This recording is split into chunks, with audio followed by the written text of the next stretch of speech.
Et salut à tous la famille, comment ça va? Aujourd'hui, on se retrouve pour ce 5e jour du calendrier de l'Avent de l'horreur. J'espère que ce format jusqu'à maintenant vous plaît, n'hésitez pas à me le faire savoir, même si c'est peut-être déjà le cas. Évidemment, on n'oublie pas d'exploser la gueule du pouce bleu et la gueule du bouton s'abonner pour me soutenir, c'est gratuit et moi ça m'aide énormément. Sur ce, on est parti aujourd'hui pour une histoire plus réelle, plus du tout de paranormal, mais toujours aussi effrayante. Venez avec moi, let's go.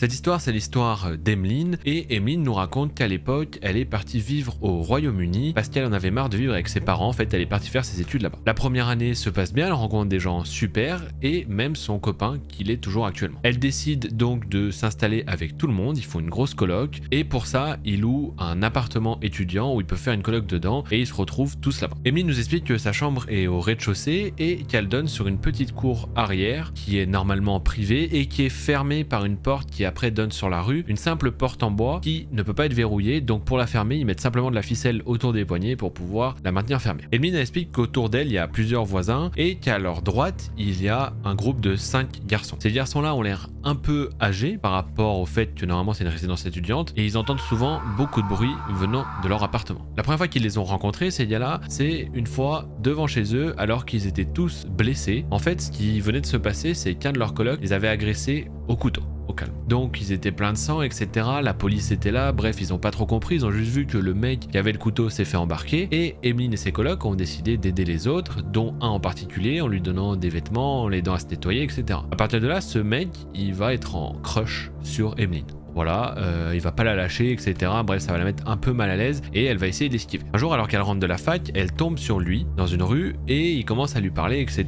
Elle ne lui répond pas, elle l'ignore parce qu'elle est très mal à l'aise. Et lui lui répond simplement: « Oh, c'est pas grave, t'inquiète, je t'attendrai devant chez toi pour qu'on puisse parler. » Phrase qui ne rassure pas du tout Emeline, mais bon, elle se dit que sûrement que ça sera pas vrai. Sur la route, elle s'arrête acheter un truc à un magasin et elle rentre vers sa coloc, et quand elle arrive dans la rue de sa coloc, elle voit ce mec plus un autre mec de leur coloc à eux qui est en train de l'attendre. Là, elle se fige, elle se dit putain mais il m'attend vraiment, et elle décide d'appeler un de ses colocs pour savoir s'il peut sortir pour venir avec elle, etc. pour pas qu'elle se sente en danger. Sauf que bien sûr il n'y a personne, du coup elle fait demi-tour et elle reste au magasin environ 1 heure jusqu'à ce qu'elle retourne dans sa rue, qu'il n'y ait plus personne. Elle court, elle rentre à l'intérieur de son appartement et elle s'enferme, sauf qu'elle explique que la porte de leur appartement en fait est vitrée, qu'on peut voir à travers, et du coup elle évite de rester devant. Et en effet elle a bien fait, parce qu'au moment où elle a fermé sa porte, il y a quelqu'un qui est arrivé devant la porte, qui a posé ses mains dessus et qui essayait de voir à l'intérieur. Emeline, elle est terrorisée et elle se dit mais qu'est-ce qu'il me veut en fait, pourquoi il est là et pourquoi il me suit? Bref, après cette rencontre-là, elle décide simplement d'éviter ce mec, en fait, de plus le calculer, etc. et d'essayer de se caler pour jamais le croiser. Un jour, alors qu'elle est en train de fumer dehors, elle se rend compte que la porte qui donne, vous savez, sur la rue, qui est dans la cour, qui donne sur sa chambre, elle est ouverte. Les fils ont été coupés. Dans le coup, elle réagit pas, elle se dit bon, c'est sûrement un des colocs qui a ouvert pour sortir les poubelles ou je ne sais quoi, et qui a oublié de les remettre. Elle remet des fils et elle referme. Comme je vous disais, de cet appartement, on entend énormément de bruit. C'est-à-dire que dans cette coloc de 5, on entend vraiment beaucoup de bruit. Mais petit à petit, tout le monde s'y est habitué et plus personne n'y fait attention. Une nuit, alors qu'elle dort complètement et que son copain dort avec elle, d'habitude lui ne se réveille jamais, mais là ce coup-ci c'est lui qui se réveille parce qu'il entend des gros booms, etc.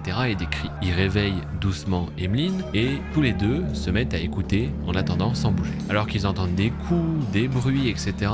qui les font déjà flipper, ils entendent des bruits vraiment bizarres, d'un seul coup ils entendent un boom et ils reconnaissent la porte de la cour qui donne sur la chambre d'Emeline, et elle vient d'être ouverte et défoncée.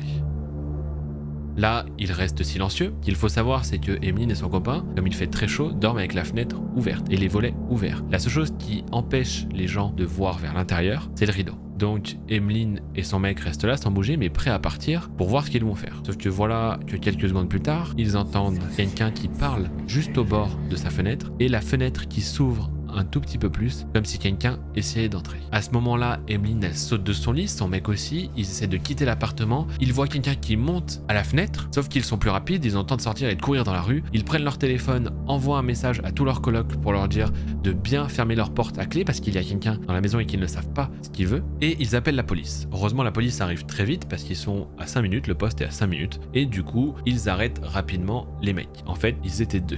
L'un est retrouvé dans l'appartement, totalement perdu, comme s'il était possédé, bref, très bizarre, et l'autre était en train de repartir, et il l'arrête un peu plus loin avec un couteau à la main. Emeline et son mec sont sous le choc, ils ne comprennent pas en plus ce qu'ils ont fait pour que les personnes leur en veuillent à ce point en fait, alors que Emeline a juste été gentille de base, elle les a aidés, etc. Mais ils se sont introduits quand même chez eux avec un couteau à la main et potentiellement avec des intentions pas très bonnes.